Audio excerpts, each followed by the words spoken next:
எங்களுக்கு முன்னால் இந்த உலகத்திலே மிக முக்கியமாக 2 சமூகத்தவர்கள் வாழ்ந்துவிட்டு போனார்கள். அவர்கள் இன்றைக்கும் உலகத்திலே வாழ்ந்து கொண்டிருக்கிறார்கள். அவர்கள் உலகத்திலே அறிவியலை உச்சம் வரைக்கும் தொட்டிருக்கின்றார்கள். செவ்வாய் கிரகத்தில் வீடு கட்டலாமா, கடல் நடுவிலே மாளிகை கட்டலாமா என்றெல்லாம் சிந்தித்துக் கொண்டிருக்கிறார்கள்.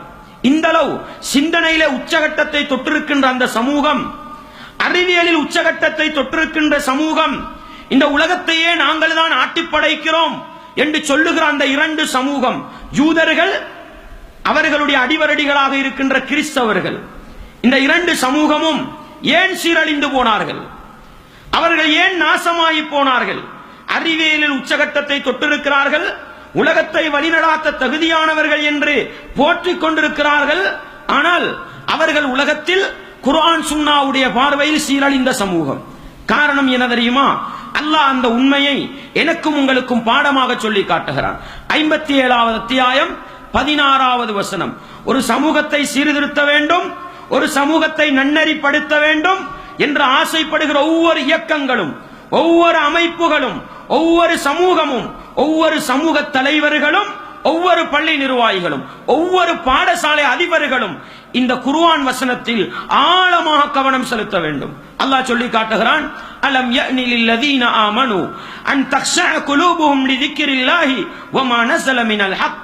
அல்லாஹ் கேட்கிறான், அல்லாஹ்வை பற்றி எடுத்துச் சொல்லப்படுகிற பொழுதும், சத்தியத்திலிருந்து அல்லாஹ் இறக்கி வைத்த வேத வசனங்களை ஓதி காட்டப்படுகிற பொழுதும் மூமின்களுடைய உள்ளம் பயப்படுவதற்கு, பயந்து நடுங்குவதற்கு இன்னும் கால நேரம் வரவில்லையா என்று அல்லாஹ் கேட்கிறான். அல்லாஹ் என்ன கேட்கிறான்? அல்லாஹ்வை பற்றி எடுத்துச் சொல்லப்படுகிற பொழுதும், அல்லாஹ்வுடைய வேத வசனங்கள் ஓதி காட்டப்படுகிற பொழுதும் உள்ளங்கள் பயந்து நடுங்குவதற்கு இன்னும் நேர காலம் வரவில்லையா? இந்த 2ஐயும் கேட்டுவிட்டு அல்லாஹ் எங்களுக்கு ஒரு அறிவுரை சொல்கிறான். என்ன தெரியுமா? வலா யகூனு கல்லதீன ஊத்துல் கிதாப மின் கபுலு. இந்த ஈமானிய சமூகம், முஹம்மது நபி அவர்களுடைய உம்மத்தவர்கள், இதற்கு முன்னால் வேதம் கொடுக்கப்பட்ட சமூகத்தை போன்று அவர்கள் இருந்து விட வேண்டாம். எங்களுக்கு முன்னால் வேதம் கொடுக்கப்பட்ட சமூகம் யார்?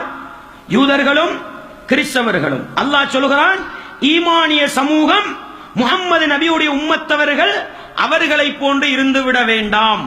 எந்த விடயத்தில் தெரியுமா? ஃபதால அலைஹிமுல் அமது, அவர்களுடைய காலம் நீண்டு சென்று விட்டது. எப்படி? அல்லாஹ்வுடைய வேதத்தோடும் நபிமார்களுடைய போதனைகளோடும் தொடர்பில்லாமல் நீண்ட காலம் வாழ்ந்து விட்டார்கள். ஃபகஸத் குலூபுஹும், அவர்களுடைய உள்ளங்கள் எல்லாம் கெட்டு போய்விட்டன. அவருடைய உள்ளங்கள் எல்லாம் கெட்டு போய்விட்டன. வகஸீரும் மின்ஹும் ஃபாஸிகூன், அவர்களில் அதிகமானவர்கள் பாவிகளாகி போய்விட்டார்கள், கெட்டவர்களாகி போய்விட்டார்கள். எனவே முஹம்மது நபியுடைய உம்மத்தவர்கள், ஈமானிய சமூகம் அந்த யூதர்கள் கிறிஸ்தவர்களை போன்று வேதத்தோடு தொடர்பில்லாமல் வாழ வேண்டாம் என்று அல்லாஹ் சொல்லி காட்டுகிறான் என்று சொன்னால், அன்பார்ந்தவர்களே, இஸ்லாமிய உறவுகளே, யூதர்களும் கிறிஸ்தவர்களும் சீரழிந்து போனதற்கு, அந்த சமூகம் கெட்டு போனதற்கு அல்லாஹ் சொல்லுகின்ற காரணி என்ன? அல்லாஹ்வுடைய வேதத்தோடு, தௌராத், இஞ்சில் போன்ற வேதங்களோடு தொடர்பில்லாமல் இந்த உலகத்தில் நீண்ட காலம் வாழ்ந்தார்கள். அதனால் அந்த சமூகத்தில் அதிகமானவர்கள் கெட்டு போனார்கள் என்று படைத்தவன் அல்லாஹ் சொல்லிவிட்டு, அந்த சமூகத்தை போன்று நீங்கள் இருக்க வேண்டாம். இந்த வசனம் நான் ஆரம்பத்தில் சொல்லுவது போன்று சமூகத்தை சீர்திருத்த வேண்டும் என்று நினைக்கின்ற ஒவ்வொரு அமைப்பினருக்கும், ஒவ்வொரு நிர்வாகிக்கும், ஒவ்வொரு பாடசாலை மட்ட அதிபர்களுக்கும், ஒவ்வொரு சமூக தலைவர்களுக்கும் இந்த வசனம் பாடமாக இருக்க வேண்டும். ஒரு சமூகத்தை நெறிப்படுத்த வேண்டுமா? ஒரு சமூகத்தை சீர்திருத்த வேண்டுமா? அந்த சமூகத்தை அல்லாஹ்வுடைய கட்டளைக்கு கட்டுப்படுகின்ற சமூகமாக, நபிகளாருடைய போதனைகளை எடுத்து நடக்கின்ற சமூகமாக மாற்றுவதுதான் அந்த சமூகத்தை சீர்திருத்துவதற்கான முதல் காரணி. சகோதரர்களே, அந்த சமூகம் சீரழிந்து போவதற்கான அடிப்படை காரணி குர்ஆனையும் சுன்னாவையும் புறக்கணிப்பதுதான் என்பதை நானும் நீங்களும் மறந்துவிடக் கூடாது.